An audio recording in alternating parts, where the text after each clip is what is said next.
அஸ்ஸலாமு அலைக்கும் வரஹ்மத்துல்லாஹி வபரகாத்துஹு. எல்லோரும் எப்படி இருக்கீங்க? 2 டேஸாக ஒழுங்காக ஷார்ட்ஸ் எல்லாம் போட முடியல. ஏன்னா நாங்கள் அம்மா வீட்டில் இருக்கேன், எனக்கு கொஞ்சம் ஹெல்த் ப்ராப்ளம் இருக்கா, அதனால அம்மா வீட்டுக்கு வந்திருக்கேன்.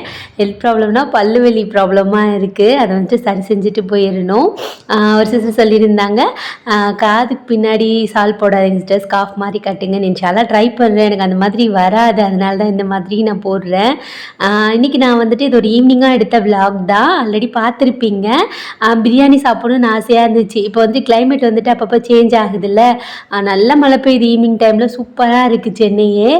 அதுக்கு வந்துட்டு இந்த மாதிரி சமைச்சு சாப்பிட்டோன்னு வைங்களேன், ரொம்பவே சூப்பராக இருக்கும். அதனால் வந்துட்டு பிரியாணி தான் ரெடி பண்ணிக்கிட்டு இருந்தேன். சட்டு புட்டுன்னு ஒரு பிரியாணி செய்யலாமா?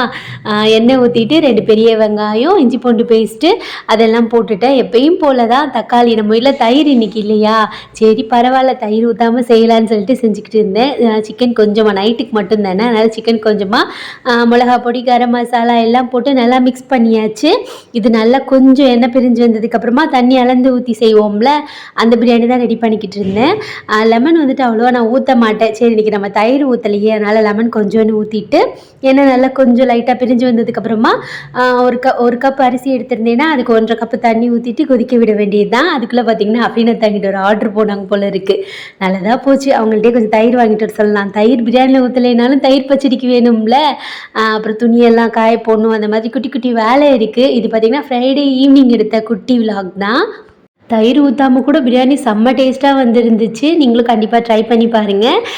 அளவு பார்த்திங்கன்னா நீங்கள் எவ்வளோ மசாலா சாப்பிட்றீங்க தகுந்த மாதிரி அளவு போட்டுக்கோங்க. இங்கிட்டு பார்த்திங்கன்னா தயிர் பச்சடி ரெடி பண்ணிவிட்டு பாத்திரத்தையும் வாஷ் பண்ணி முடிச்சுட்டேன். பிரியாணி தம்மில் போட்டாச்சு.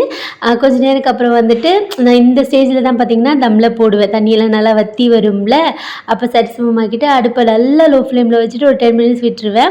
அதுக்குள்ளே கிச்சன் நீட் பண்ணுறது, வீடு க்ளீன் பண்ணுறது, அந்த மாதிரி குட்டி குட்டி வேலை இருக்கும்ல, அதெல்லாம் முடிச்சாச்சு. சுட சுட பிரியாணி என்னை வான்னு கூப்பிட்டுட்டு இருக்கிறனால போய் சட்டு புட்டுன்னு சாப்பிட்டு முடிச்சுட்டு, அதனும் பிரியாணி பார்த்திங்கன்னா மலைக்கு அப்படியே சுட சுட ஆவி பறக்க பறக்க நம்ம வாயிலையும் ஆவி வர சாப்பிட்டோன்னு வைங்களேன், செம்மையாக இருக்கும்.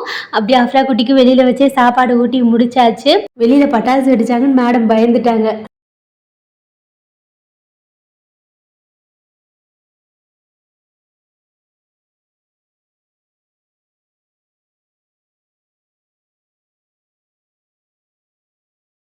அப்புறமா நிறைய பேருக்கு இதே மாதிரி இந்த மாதிரி மழை டைமில் நல்லா ஆவி பறக்க பறக்க பிரியாணி சாப்பிடணுன்னு ஆசையாக இருக்கா? மறக்காமல் சொல்லுங்கள்.